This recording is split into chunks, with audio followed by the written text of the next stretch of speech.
नमस्कार विद्यार्थी मित्रांनो, आज आपण इयत्ता 8वी मधील एक नवीन प्रकरण सुरू करतोय। Cell and cell organelles.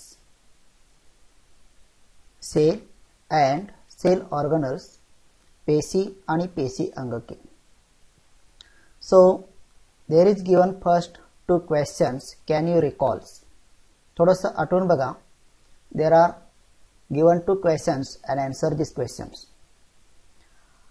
How many types of cells are found in living organisms? How many types of cells are found in living organisms? So in living organisms there are 2 types of cells. One is plant cells and second is animal cells. So we see this. म्हणजे सजीवांच्या पेशींचे प्रकार किती आहेत? दोनच प्रकार आहेत, एक आहे वनस्पती पेशी आणि दुसरे आहे प्राणी पेशी। Now second question, which instrument had you used to observe cells? सेल्सचं ऑब्झर्वेशन करण्यासाठी कोणत्या साधनाचा वापर केला जातो? So there is instruments as likes compound microscope, म्हणजे संयुक्त सूक्ष्मदर्शिकेचा वापर करून आपण पेशींचा अभ्यास करू शकतो। Last year we studied that cell is the structural and functional unit of living organisms. गेल्या वर्षी आपण पेशीच्या संदर्भात एक माहिती अशी घेतली की cell is the structural and functional unit of living organisms. Cell म्हणजे काय? स्ट्रक्चरल म्हणजे रचनात्मक अँड फंक्शनल कार्यात्मक युनिट ऑफ लिव्हिंग ऑर्गॅनिझम म्हणजे पेशी हे सजीवांचं रचनात्मक आणि कार्यात्मक असं एकक आहे, असा नामोल्लेख आपण मागील वर्षी पाहिला आहे। According to the functions, cells of different sizes and structures are found in different organs. According to functions म्हणजे त्यांच्या कार्यानुसार सेल ऑफ डिफरंट साइजेस म्हणजे पेशींचा आकार हा वेगवेगळा असतो and structures are found in different organs आणि त्यांची रचना सुद्धा वेगवेगळ्या प्रकारची असते। म्हणजे वेगवेगळ्या अवयवामध्ये पेशींचा आकार आणि त्याची रचना वेगवेगळी असते, हे आपण कार्यानुसार पाहिलेलं आहे। In this year we start the structure of the cells. आपल्याला पेशींची रचना बघायची आहे। स्ट्रक्चर ऑफ द सेल्स म्हणजे काय बघायचं आहे? पेशींची रचना। इथं तुम्हाला 2 पिक्चर्स दिलेले आहेत। One of them is plant cells and second is animal cells. तुम्हाला काय करायचं आहे? ऑब्झर्वेशन करायचं आहे। Observe the following figures, write the names and complete the chart. काय करायचं आहे? खाली दिलेल्या आकृतींचं निरीक्षण करायचं आहे। राईट द नेम्स, त्यांची नावं लिहायची आहेत अँड कंप्लीट द चार्ट, त्याच्या खाली एक तक्ता दिलाय, तो तक्ता तुम्हाला पूर्ण करायचा आहे। So look here in this first, इथे एक लाल रंगाचा तुम्हाला भाग दिसतो, त्या भागाला काय म्हणतात? तर त्याला म्हणतात मायटोकॉन्ड्रियन। तुम्ही तुमच्या पुस्तकात तुमचं पुस्तक समोर ठेवून इथं लिहू शकता की याचं नाव काय आहे। सो दिस इज अ मायटोकॉन्ड्रियन, तंतुकणिका ज्याला आपण म्हणतो तो भाग इथं आहे। त्यानंतर ह्या दुसऱ्या बॉक्समध्ये पेशीचा बाहेरचा भाग आहे, मग त्याला काय म्हणायचं आपण? Cell wall. काय म्हणतो त्याला आपण? Cell wall. पेशीच्या आतील भागात म्हणजे जो सेल वॉल आहे त्याला लागूनच एक भाग आहे, त्याला आपण म्हणतो सेल मेम्ब्रेन। म्हणजे इथे काय लिहिणार आपण? Cell membrane. त्याच्यानंतर हा जो भाग इथं दिसतो, माझ्या कर्सरकडे तुम्ही लक्ष द्या म्हणजे तुमच्या लक्षात येईल। हा जो भाग इथं दिसतो त्या भागाला म्हणायचा आहे न्यूक्लियस। याला काय म्हणायचं आहे? न्यूक्लियस। त्याच्यानंतर हा जो हिरव्या रंगाचा भाग दिसतो या भागाला आपण काय म्हणणार आहोत? सायटोप्लाझम। काय म्हणायचं त्याला? सायटोप्लाझम्स। त्यानंतर हा जो लाल रंगाचा भाग दिसतो त्या भागाला म्हणायचा आहे गॉल्गी कॉम्प्लेक्स। काय म्हणायचं इथं? Golgi complex.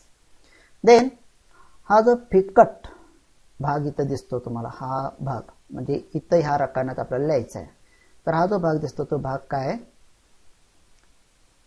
Large central vacuole. Large central vacuole म्हणजे मोठी रिक्तिका आहे। म्हणजे केंद्रस्थानी असणारी ही मोठी रिक्तिका आहे. त्याच्यानंतर इथं जो पिवळ्या रंगाचा भाग दिसतो त्या भागाला म्हणायचं आहे क्लोरोप्लास्ट. काय म्हणायचं इथं? क्लोरोप्लास्ट.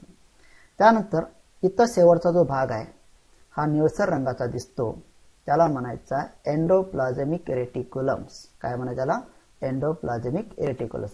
म्हणजे पहिली जी फिगर आपण बघितली ती फिगर कोणाची? प्लांट सेलची. आणि त्या प्लांट सेलमध्ये आपण कोणकोणते भाग आहेत त्यांना काय नाव द्यायचं ते बघितलं. ही नावं तुम्ही तुमच्या पुस्तकात असणाऱ्या चित्रामध्ये फिगरमध्ये लिहू शकता. आता दुसरं जे चित्र आहे ते कोणाचं आहे? ॲनिमल सेलचं आहे. कोणतं आहे? Animal cells. प्लांट सेलला जशी नावं दिली तशीच इतर नावं पण द्यायची.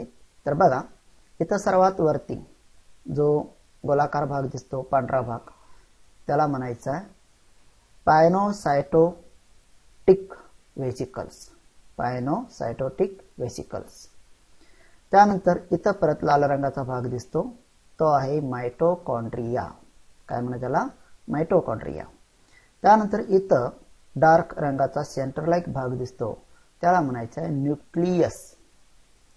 काय म्हणायचं त्याला? न्यूक्लिओलस. याला काय म्हणायचं आहे? न्यूक्लिओलस. त्यानंतर त्याच्या वरती असणारा हा जो भाग आहे त्याला आपण म्हणणार आहे न्यूक्लियस.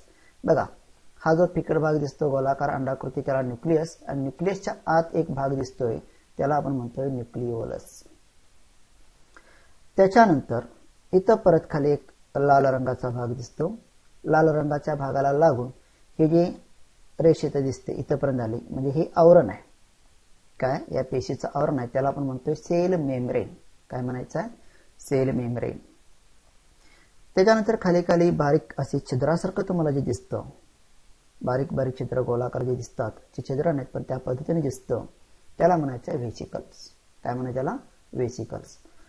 आणि इथं न्यूक्लियसच्या खाली हा जो पिवळसर भाग दिसतो त्याला आपण म्हणणार आहे गॉल्गी कॉम्प्लेक्स. इथं आता रकाना दिलेला नाही पण आपण काय म्हणायचं त्याला ते लक्षात ठेवूया. Golgi complex. So we observe these two figures and name label of all this part. आता तुम्हाला काय करायचं आहे? ऑब्झर्वेशन झाल्यानंतर इथं म्हटलंय complete the chart. Components animal cell plant cells. म्हणजे इथं कॉम्पोनंट दिलेले आहेत आणि ॲनिमल सेलमध्ये प्लांट सेलमध्ये ते प्रेझेंट आहेत का अब्सेंट आहेत ते पुढे लिहायचे. पहिला भाग दिलाय सेल मेम्ब्रेन. आता सेल मेम्ब्रेन दोन्हीकडे आहे म्हणून इथं प्रेझेंट म्हटले. Sale wall. सेल वॉल म्हणजे काय? पेशी भित्तिका, आवरण, पेशीभोवती असणारं आवरण. हे आवरण तुम्हाला कुठे दिसतं? प्लांट सेलमध्ये दिसतं म्हणून इथं प्लांट सेलला तुम्ही काय म्हणणार आहे? प्रेझेंट म्हणणार आहे. पण हा सेल वॉल ॲनिमल सेलमध्ये नाही आहे म्हणून इथं काय येणार? अब्सेंट. म्हणजे सेल वॉल ॲनिमल सेलमध्ये अब्सेंट आहे आणि प्लांट सेलमध्ये तो प्रेझेंट आहे. आता तुम्हाला एक ऑर्गन कॉम्पोनंट शोधून काढायचा आहे जो ॲनिमल सेलमध्ये आहे पण प्लांट सेलमध्ये नाही. ऑब्झर्वेशन केल्यानंतर तुमच्या लक्षात येईल कोणता भाग आहे. तर त्याला इथं म्हणायचं आहे लिसोसोम्स. आपण इथं नाव दिलेलं नाही पण तो लिसोसोम इथं तुम्ही लिहायचं आहे. लिसोसोम ॲनिमल सेलमध्ये प्रेझेंट आहे पण प्लांट सेलमध्ये नाही. त्यानंतर प्लास्टिड्स. प्लास्टिड्स हा भाग इथं तुम्हाला दिसतो त्याला आपण क्लोरोप्लास्ट म्हणतो. हा जो प्लास्टिड भाग आहे तो ॲनिमल सेलमध्ये नाही पण प्लांट सेलमध्ये आहे. म्हणजे प्लांट सेलमध्ये इथं प्रेझेंट येणार आणि इथं अब्सेंट येणार. त्यानंतर परत आणखी एक घटक तुम्हाला शोधायचा आहे जो ॲनिमल सेलमध्ये पण आहे आणि प्लांट सेलमध्ये पण आहे. तर कोणता आहे असा भाग? तर तो भाग आहे एंडोप्लाझमिक रेटिक्युलम्स. तर तो दोन्हीकडे आहे. एंडोप्लाझमिक रेटिक्युलम्स बघा इथं पण आहे इथं पण आहे. इथं बाण केलेला नाही पण करायला पाहिजे होता. तर तो दोन्हीकडे आहे म्हणून तो एंडोप्लाझमिक रेटिक्युलम्स ॲनिमल सेलमध्ये पण आहे प्लांट सेलमध्ये पण आहे. त्याच्यानंतर व्हॅक्युल्स म्हणजे रिक्तिका ह्या दोन्हीमध्ये आहेत. इथं आहे इथं आहे. So it is present in both. So this present animal cell present plant cell present. Golgi complex it is also present in both. So you write here presents. And mitochondria it is also present in both. So we write here presents. So as like we complete these tables. Now we see next part. We must study each and every part of the cells. आपल्याला सेलचा प्रत्येक भाग आणि भाग इथं शिकायचा आहे. To understand the process occurring within the cells. सेलमध्ये कोणकोणत्या प्रक्रिया घडतात ते समजून घेण्यासाठी सेलच्या प्रत्येक भागाचा आपल्याला अभ्यास करायचा आहे. So we start here component of a cells. म्हणून आपण काय सुरू करतोय, कॉम्पोनंट ऑफ ए सेल्स हा भाग इथं सुरू करतो. म्हणजे पेशीचे घटक कोणकोणते आहेत, पेशीचे भाग कोणते आहेत ते आपल्याला बघायचे आहेत. मुख्यतः पेशीचे किती भाग आहेत बघा. पहिला भाग आहे इथं सेल वॉल, दुसरा आहे plasma membrane and cell membrane, आणि तिसरा जो भाग आहे तो इथं आहे सायटोप्लाझम्स. हे 3 भाग आपण आजच्या व्हिडिओमध्ये पाहणार आहोत. तर सुरू करूया. पहिला भाग आहे सेल वॉल. सेल वॉल आपण इथं बघितलं. हा जो काळ्या रंगाचा भाग इथं दिसतो प्लांट सेल मध्ये त्याला आपण सेल वॉल म्हणतो. तर सेल वॉल म्हणजे काय? It is found around the cell of algae, fungi and plants. हा जो सेल वॉल आहे तो अल्गी, फंगाय आणि प्लांट्स यांच्या सेल भोवती, यांच्या पेशीभोवती आढळतो. म्हणजे तो कुठे आढळतो? तो पेशींच्या सभोवती, म्हणजे कुणाच्या? अल्गी, फंगाय, प्लांट्स यांच्या पेशींच्या सभोवती तो आढळतो. Animal cells lack cell walls. Animal सेलमध्ये अशा प्रकारची पेशीभित्तिका सेल वॉल्स तुम्हाला दिसत नाही, त्यामुळे तिथे ती अब्सेंट आहे. Cell wall is an elastic and strong coat around the cell membranes. Cell wall म्हणजे काय? एक इलॅस्टिक आणि strong coat around the cell membrane. Cell मेम्ब्रेनच्या भोवती असणार इलॅस्टिक आणि स्ट्रॉंग, लवचिक आणि मजबूत असे एक आवरण आहे. म्हणजे सेल मेम्ब्रेनच्या सभोवती असणारं लवचिक आणि मजबूत असं हे आवरण आहे, ज्याला आपण सेल वॉल म्हणतो. It is mainly composed of carbohydrates like cellulose and pectins. आता हे सेल वॉल कोणापासून बनलेलं आहे? It is mainly composed of carbohydrates, म्हणजे कर्बोदकापासून बनलेलं आहे. कुठल्या प्रकारच्या? Like cellulose and pectins. Cellulose आणि पेक्टिन सारख्या कर्बोदकापासून हा सेल वॉल बनलेला आहे. आफ्टरवर्ड्स, काही कालावधीनंतर, polymers like lignin, suberin, cutins are added in the cell as per need. As per need, आवश्यकतेनुसार. काही कालांतर लिग्निन, सुबेरिन, क्युटिन सारखी जी बहुवारिके आहेत ती त्याच्यामध्ये तयार होतात. म्हणजे गरज असेल त्या पद्धतीने ती तयार होतात. Functions of cell walls are to support and to protect the cell by preventing entry of excess water in the cells. The function of cell wall. आता सेल वॉलचं फंक्शन काय बघा. सेल वॉलचं फंक्शन आपण इथे बघतोय. What is the function of cell wall? So it is a support and protect. काय करतं? सपोर्ट करतं आणि प्रोटेक्ट करतं. कुणाला? The cell by preventing entry access water in the cells. त्या पेशीमध्ये अनावश्यक पाणी, म्हणजे प्रमाणापेक्षा जास्त पाणी जर जात असेल तर त्याला प्रतिबंध करण्याचं काम या सेल वॉल करत असतात. So this is about cell walls. आपण सेल वॉल संबंधी ही माहिती घेतली. आता दुसरा भाग आहे plasma membrane and cell membrane. दुसरा भाग कोणता इथं? Plasma membrane and cell membranes. आता प्लाझ्मा मेम्ब्रेन म्हणजे काय? प्रद्रव्य पटल. आणि सेल मेम्ब्रेन्स म्हणजे काय? त्याला सुद्धा आपण पेशी पटल, म्हणजे प्रद्रव्य पटल आणि पेशी पटल्स दोन्हीचा अर्थ एकच आहे. याच्याविषयी आपल्याला अभ्यास करायचा आहे. आता प्लाझ्मा मेम्ब्रेन, सेल मेम्ब्रेन म्हणजे प्रद्रव्य पटल. It is a thin. कसा आहे ते? थीन आहे, पातळ आहे. फ्रॅगाईल. फ्रॅगाईल म्हणजे काय? एकदम नाजूक आहे. आणि इलॅस्टिक, लवचिक आहे. म्हणजे पातळ आहे, नाजूक आहे आणि लवचिक आहे. Covering that separate the cell components from the outer environment. म्हणजे बाह्य पर्यावरणापासून पेशीच्या घटकांना विभक्त करणारं, सेपरेट करणारं असं हे आवरण आहे. म्हणजे पेशीच्या आत जे घटक आहेत त्या घटकांना बाह्य पर्यावरणापासून सेपरेट ठेवतं, अलग ठेवतं. तर असं हे प्लाझ्मा मेम्ब्रेन, सेल मेम्ब्रेन आहे. आता आपण बघतोय स्ट्रक्चर ऑफ प्लाझ्मा मेम्ब्रेन. आता प्लाझ्मा मेम्ब्रेनचं स्ट्रक्चर कसं आहे तर इथं तुम्हाला दिलंय structure of plasma membrane. So this is a structure of plasma membrane. So what is given in this? So you look here, so there is a carbohydrate chain. It is a carbohydrate chain. So this part here is a protein and this is a lipid bilayer. So we share, so what is the meaning of this? Look here some. Structure of plasma membranes. Protein molecules are embedded in two layers of phospholipids.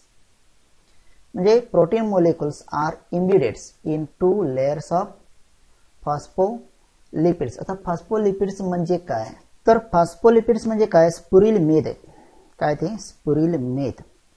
आणि या स्पुरिल मेदांच्या दोन थरामध्ये मिसळलेले प्रथिनांचे रेणू असतात. मिसळलेले प्रथिनांचे रेणू असतात.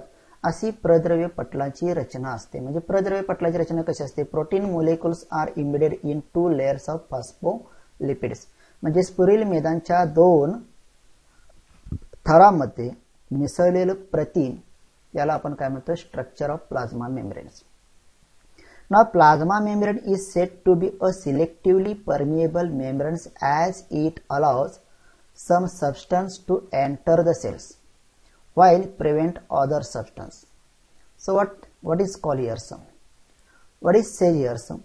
Plasma membrane is said to be a selectively permeable membrane. Plasma membrane म्हणजे काय? एक निवडक्षम पारपटल आहे. म्हणजे काय? एका निवडक घटकांना ते फक्त आत ये जा करतं. म्हणजे निवडक पदार्थांना पेशीच्या आत एंट्री येतं आणि काही पदार्थांना पेशीच्या आत एंट्री येत नाही. So it is allows some substance to enter the cell. काही पदार्थांना पेशीच्या आत घेतं आणि while prevent the other substance, काही पदार्थांना पेशीच्या बाहेरच ठेवतं. So that is a selectively permeable membranes. What is your selectively permeable membranes. निवडक्षम पारपटल्स याला आपण म्हणतो. And due to this property, म्हणजे त्याच्या ह्या गुणधर्मामुळे, सिलेक्टिव्हली परमिएबल मेम्ब्रेन्स ह्या गुणधर्मामुळे useful molecules of water, salt and oxygens enter the cells. Useful molecules, काही उपयुक्त रेणू, म्हणजे ते पाण्याचे असतील, साल्ट क्षारांचे असतील, ऑक्सिजनचे असतील.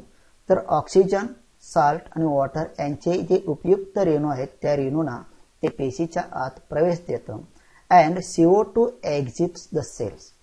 कार्बन डायऑक्साइड सारखा जो घटक आहे, carbon dioxide gas, it is exit the cell, त्याला पेशीच्या बाहेर ढकलतं. If any changes occur outside the cell, if any changes occur outside the cell, पेशीच्या बाहेर जर काय बदल होत असेल, the cellular environment does not change due to plasma membrane. या प्लाझ्मा मेम्ब्रेनमुळे काय होतं? पेशीतील पर्यावरण कायम राखण्याचं काम केलं जातं. म्हणजे पेशीच्या आत जे पर्यावरण आहे ते पर्यावरण कायम राखण्याचं काम कोण करतं? ह्या प्लाझ्मा मेम्ब्रेन करतात. कधी? If any changes occur outside the cell, पेशीच्या बाह्यतम भागामध्ये कुठल्याही प्रकारची घटना घडत असेल तरी देखील पेशीच्या आत पर्यावरण कायम ठेवण्याचं काम या प्लाझ्मा मेम्ब्रेन करत असतात. So this condition is called homeostasis. This condition is called here homeostasis. Homeostasis म्हणजे काय? समस्थिती. म्हणजे बाहेर कुठलीही स्थिती असली तरी आतील स्थिती बदलत नाही, त्याला आपण काय म्हणतो? Homeostasis. So that's like we shares structure of plasma membranes. Now shares next part. How do substance travel in the cells. How do substance travel in the cells. पेशीच्या आत कणांचा प्रवास, घटकांचा प्रवास कशा पद्धतीने असतो त्या संदर्भात आता आपण माहिती घेतोय. So first we shares activities that consume cellular energy. Activities म्हणजे क्रिया, दॅट कंझ्युम सेल्युलर एनर्जी म्हणजे पेशी ऊर्जेचा वापर करून, पेशींची ऊर्जा वापरून कोणकोणत्या क्रिया घडतात. So there are two activities. One is endocytosis and second is exocytosis. आता एंडोसायटोसिस म्हणजे काय? तर पेशीय भक्षण, शब्दातच अर्थ आहे पेशीय भक्षण. Endocytosis to gulp or engulf food and other substances from outer environments.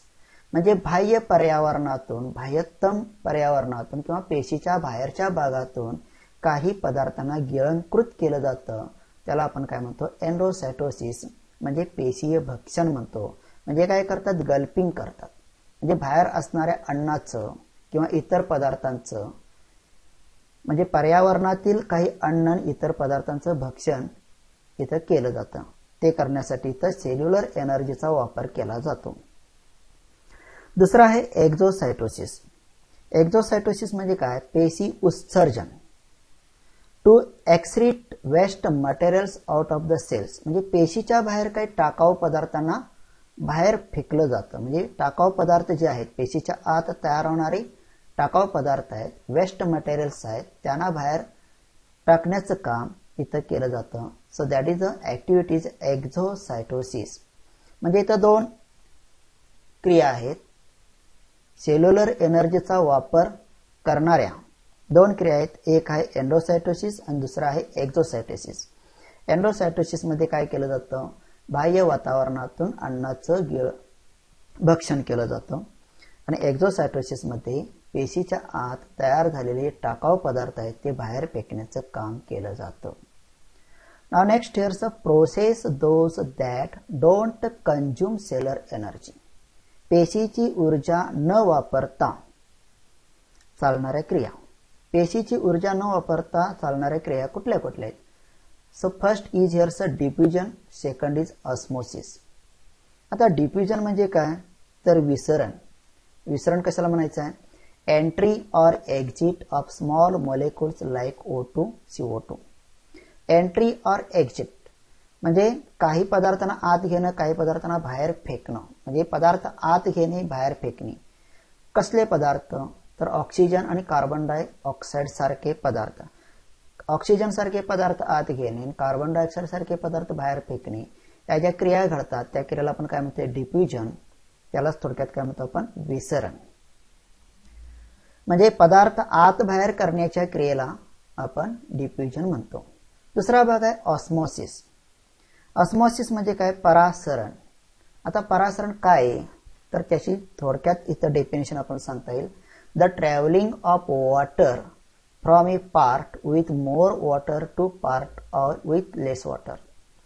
Travelling of water from a part with more waters म्हणजे जास्त पाणी असलेल्या भागाकडून कमी पाणी असलेल्या भागाकडे पाण्याचं वहन करणे. कोणाचं वहन करणे, पाण्याचं वहन करणे. Travelling of water from a part with more water to a part with less water म्हणजे जास्त भागाकडून, म्हणजे जास्त पाणी असलेल्या भागाकडून कमी पाणी असलेल्या भागाकडे पाण्याचं वहन करणे, याला आपण काय म्हणतो, ऑस्मोसिस. पण हे वहन कुठून करायचं आहे, through a selectively permeable membranes is osmosis. म्हणजे निवडक्षम पारपटलातून जास्त पाणी असलेल्या भागाकडून कमी पाणी असलेल्या भागाकडे पाण्याचं वहन करणे, याला आपण ऑस्मोसिस म्हणतो. Now there are, it is a physical process with 3 possibilities. It is a physical process, एक भौतिक प्रक्रिया आहे विथ 3 पॉसिबिलिटीज, ज्याच्यामध्ये 3 वेगवेगळ्या शक्यता आहेत. आता फिजिकल प्रोसेस कुठल्या कुठल्या आहेत. So one is here hypotonic, second isotonic आणि थर्ड हायपरटोनिक. म्हणजे पाण्याच्या वहनानुसार इथं ऑस्मोसिसचे 3 प्रकार पडतात. एक प्रकार आहे हायपरटोनिक, दुसरा आहे आयसोटोनिक आणि तिसरा आहे हायपोटोनिक. आता ह्या चित्रावरून आपण काय बघायचं आहे, जास्त भागाकडून कमी भागाकडे म्हणजे जिकडे पाणी कमी आहे तिकडे पाणी वाहत जाणार आहे. बघा इथं पहिल्या भागामध्ये H2O बाहेर येताना दिसतो, म्हणजे पाणी बाहेर येताना दिसते, म्हणजे इथं पाणी जास्त आहे. या पेशीमध्ये काय आहे, पाणी जास्त आहे आणि जास्त असलेलं पाणी काय होते, बाहेर येते. दुसऱ्या भागामध्ये जेवढा H2O आहे पेशीच्या आत तेवढाच H2O बाहेर आहे. म्हणजे पेशीच्या आत असणारं पाणी पेशीच्या बाहेर असणारं पाणी तर कसं आहे, समान आहे. आणि तिसऱ्या डायग्राम मध्ये काय झालं, तर बाहेरून पाणी घेतलं जाते, म्हणजे इथं पेशीमध्ये पाणी कमी आहे. पेशीमध्ये पाणी कमी असल्यामुळे बाहेरनं पाणी इथं घेतलं जाते. म्हणजे थोडक्यात काय, जास्त भागाकडून कमी भागाकडे पाण्याचं वहन होते आणि त्यानुसार त्याचे 3 प्रकार पडतात. त्यातला पहिला प्रकार आहे हायपरटॉनिक. आता हायपरटॉनिक म्हणजे काय, तर इथे काय केलं जातं, पाणी बाहेर फेकलं जातं, म्हणजे इथं पाणी जास्त आहे. मग हायपरटोनिक त्याला आपण काय म्हणतो, अतिपरासरी. काय म्हणतो त्याला, अतिपरासरी, म्हणजे इथं पाणी जास्त आहे त्यामुळे पाणी बाहेर येतं. आयसोटोनिक म्हणजे काय, समपरासरी. इथं काय, पेशीच्या आत जेवढं पाणी आहे तेवढंच बाहेर आहे, त्यामुळे पाणी आत पण येत नाही बाहेर पण जात नाही. पाणी आत पण येत नाही बाहेर पण जात नाही, म्हणजे इथं आयसोटोनिक. त्याला समपरासरी म्हणतात.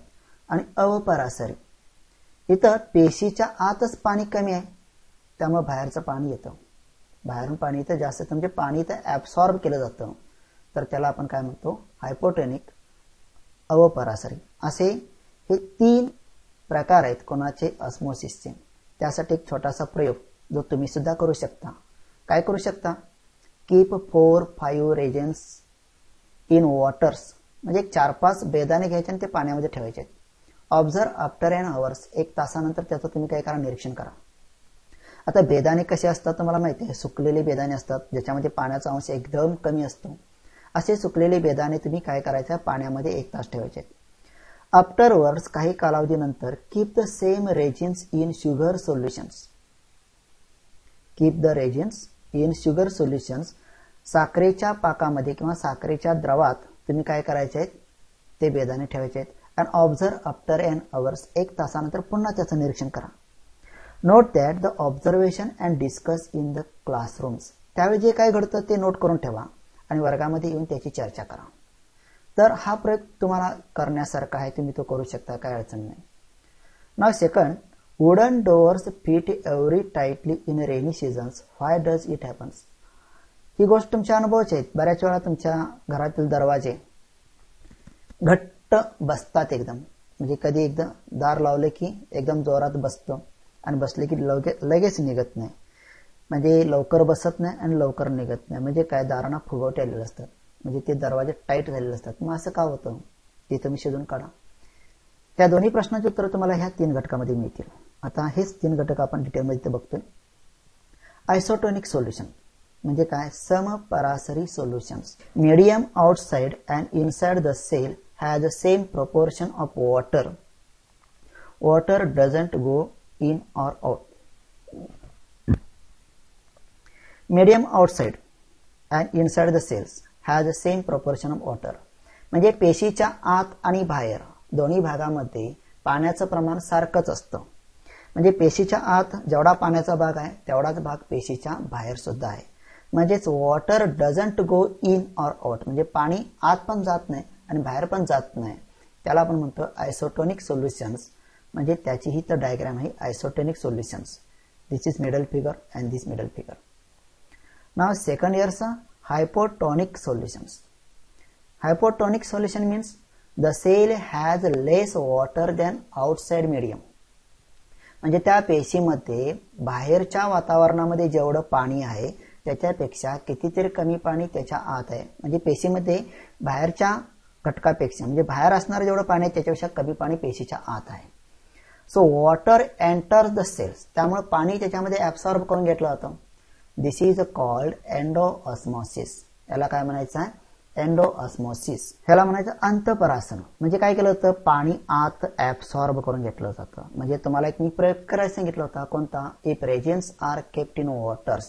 जर बेदाणे तुम्ही पाण्यामध्ये ठेवला तर काय घडतं, करून बघा, आमच्या लक्षात येईल. आफ्टर सम टाइम दे स्वेल्स, काही वेळानंतर ते फुगतात. अँड बिकम टर्गिट्स, काय होतात, फुगून टरटरीत होतात. तर अशा पद्धतीने तर मुळातच त्या बेदाण्यामध्ये पाणी कमी आहे, म्हणजे पाणी नाहीच आहे असं समजा.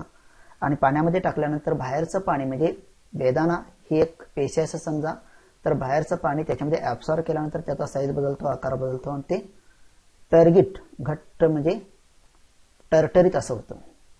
So this is one hypotonic solutions. हा भाग इथं आपण पाहिला. दिस इज अ हायपोटोनिक सोल्युशन्स. त्याला आपण काय म्हणतोय, अवपरासरी, म्हणजे इथं पाणी ऍब्सॉर्ब करून घेतलं होतं. आणि तिसरा जो आहे अतिपरासरी, त्याला आपण म्हणायचं आहे hypertonic solutions. So what is this hypertonic solution? The cell has occur water. The cell has more water than the outside medium. So water comes out of the cells. The cell has more water than outside medium. So water comes out of the waters. या घटनेमध्ये काय केलं जातं, पेशीमध्ये मुळातच पाणी जास्त आहे, म्हणजे बाहेरच्या घटकापेक्षा, म्हणजे पेशीच्या बाहेर जेवढं पाणी आहे त्याच्यापेक्षा कितीतरी पटीनं जास्त पाणी त्या पेशीच्या आत आहे. आणि पेशीच्या आत असणारे हे जे जादा पाणी आहे ते पाणी काय होतं, बाहेर येण्याचा प्रयत्न करतं, म्हणजे ते बाहेर येतं. म्हणजे पेशीच्या आतील पाणी बाहेर येणं याला काय म्हणतो आपण, hypertonic solution. For example here's if fruit pieces are kept in thick saturated sugar solutions. Fruit pieces म्हणजे फळांचे फोड जर घेतला तुम्ही, फळांचे फोड तयार केला, काप घेतला आणि फळांचे फोड are kept in thick saturated sugar solutions, साखरेच्या पाकात जर तुम्ही ठेवला thick saturated sugar solution, the water from fruit pieces enter the sugar solution. तर इथे काय होतं, त्या फळाच्या आत असणार जे पाणी आहे ते पाणी काय केलं होतं, त्या साखरेच्या पाकामध्ये ऍब्सॉर्ब करून घेतलं जातं. त्यामुळं so the fruit pieces shrink after whiles, थोड्या वेळानंतर हे काय होतात, जे फ्रुट्स आहेत ते फ्रुट्स काय होतात, श्रिंक होतात, म्हणजे आकसतात. काय होतात, आकसतात. If plant cell or animal cell is kept in hypertonic solutions, जर तुम्ही वनस्पती पेशी आणि प्राणी पेशी जर अशा हायपरटोनिक सोल्युशन मध्ये ठेवला तर काय होणार आहे, water come outs of the cells, तर त्या सेलमध्ये असणार जे पाणी आहे ते पाणी काय होणार, बाहेर येणार. By the process of x osmosis, याला आपण काय म्हणतो, बाह्य परासरण. काय म्हणतो याला, बाह्य परासरण किंवा बहिःपरासरण. And there is a contraction of cytoplasm. त्यामुळे काय होतं, त्यातील पेशी द्रव्य जे आहे ते काय होतं, कॉन्ट्रॅक्ट होतं, म्हणजे आकसतं. And this process is called here's plasmolysis. And this process is called here's plasmolysis, त्याला रससंकोच प्रक्रिया असे म्हणतात. म्हणजे ही जी प्रक्रिया आहे, एखादं फळ सुकणं किंवा पेशी सुकणं, ही सुकण्याची जी क्रिया आहे ती क्रिया म्हणजे काय, प्लाझ्मोलिसिस, त्याला रससंकोच ही क्रिया म्हणतात. So this is about process those that don't consume cellular energy, पेशी ऊर्जेचा वापर न करता होणाऱ्या क्रिया कोणकोणत्या आहेत ते आपण बघितलं. One of them is diffusion and second is osmosis. In osmosis there are three possibilities, one hypertonic, second isotonic and third hypotonic. Now we share the third part of this cell. Which is the third part here? Cytoplasm. काय बघतोय आपण, cytoplasm. Cytoplasm म्हणजे पेशी द्रव्य. आता हे पेशी द्रव्य बघण्यासाठी आपण एक छोटासा प्रयोग करायचा. हा प्रयोग आपण प्रयोगशाळेत करू शकतो. आता ऑनलाईन आपण इथं पाहू शकत नाही म्हणजे व्हिडिओमध्ये, पण शाळेमध्ये तुम्हाला हा प्रयोग करून दाखवला जाईल. So there is given on picture that is a onion peelings, म्हणजे हा कांद्याचा एक पापुद्रा आहे आणि या कांद्याच्या पापुद्र्याचं तुम्ही ऑब्झर्वेशन करा. कसं करायचं आहे बघा. Have you seen the fully turgid rectangular cells of onion peelings, म्हणजे कांद्याचा पापुद्रा घ्यायचा आहे. It is a fully turgid, भरपूर द्रावानं भरलेला असा तो घटक आहे. रेक्टँग्युलर सेल्स, आयताकृती पेशी आहे, म्हणजे द्रावानं भरपूर भरलेली आयताकृती पेशी कोणाची, ओनियन पिलिंग्स, कांद्याच्या पापुद्र्याची. And observe in compound microscope, सूक्ष्म संयुक्त दर्शिकेखाली जर तुम्ही पाहिला तर तुम्हाला या पद्धतीनं ही कांद्याची पापुद्रा दिसेल. या पद्धतीनं हा कांद्याचा पापुद्रा दिसेल. So look here some. In these figures, at the middle there is a nucleus. This is a dark shaped nucleus. Then look this side. मी इथं कर्सर फिरतोय त्या दिशेने बघा. इथं हे सायटोप्लाझम आहे, म्हणजे प्रद्रव्य पटल आपण ते बघणार आहोत. इथं हे सायटोप्लाझम आहे म्हणजे पेशीद्रव्य. काय आहे, पेशीद्रव्य, ते आपण इथं पाहणार आहोत. व्हॅक्युल्स, हा जो भाग इथं दिसतो रिकामा, व्हॅक्युल्स, त्याला आपण काय म्हणतो, रिक्तिका. सेल वॉल्स, इथं जर मला जरा स्पायरल असं दिसेल बघा, हा जो भाग आहे तो काय, सेल वॉल पेशी भित्तिक आहे. So these are the onion peelings, cells of onion peelings. Now look here, cytoplasm is the fluid between plasma membrane and nucleus. Cytoplasm पेशीद्रव्य काय, इट इज अ फ्लुइड, एक द्रव्य आहे.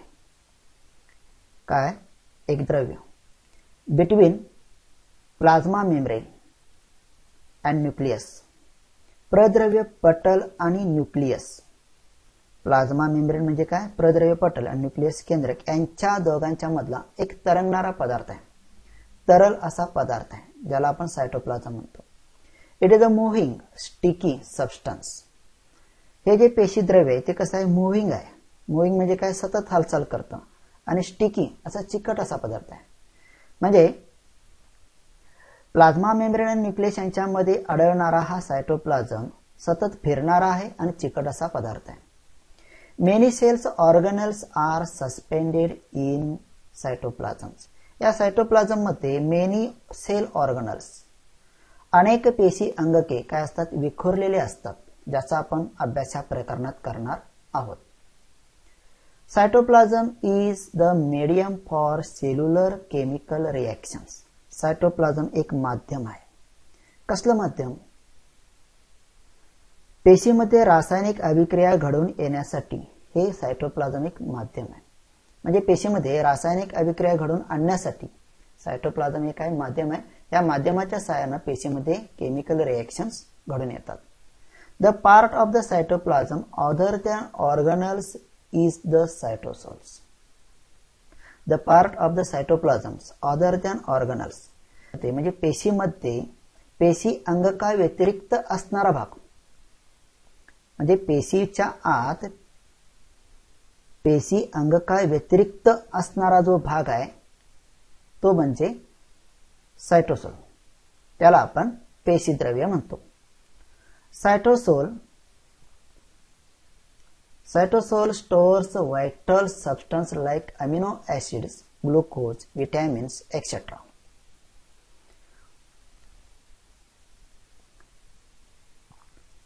या पेशीद्रवामध्ये म्हणजे सायटोसोल मध्ये काय केलं जातं, अमिनो आम्ल असतील, ग्लुकोज असतील, विटॅमिन्स असतील, तर हे सर्व पदार्थ याच्यामध्ये साठवलेले असतात. Cytosol stores vital substance like amino acids. Amino acid, glucose, vitamins सारखे पदार्थ या सायटोसोल मध्ये साठवून ठेवलेले असतात. इन ॲनिमल सेल्स प्राणी पेशीमध्ये cytoplasm is more granular and dense while in plant cell. आता प्राणी पेशीमध्ये आणि वनस्पती पेशीमध्ये पेशीद्रव्य कशा प्रकारे असतं ते इथं सांगितलंय. इन ॲनिमल सेल्स प्राणी पेशीमध्ये cytoplasm is more granular and dense while than plant cells. वनस्पती पेशीपेक्षा प्राणी पेशीमध्ये सायटोप्लाझम हे कसं असतं, कणयुक्त असतं आणि दाट असतं, म्हणजे मोर ग्रॅन्युलर. म्हणजे प्लांट सेल मध्ये जसं कणयुक्त असतं त्याच्यापेक्षा जास्त कणयुक्त, म्हणजे आकाराने थोडंसं मोठ्या आणि डेन्स दाट असं पेशीद्रव्य या ॲनिमल सेल मध्ये असतं. It is thin and mostly pushed to periphery due to a larger central vacuoles. या पेशीमध्ये असणाऱ्या मोठ्या केंद्रकीय रिक्तिकेमुळे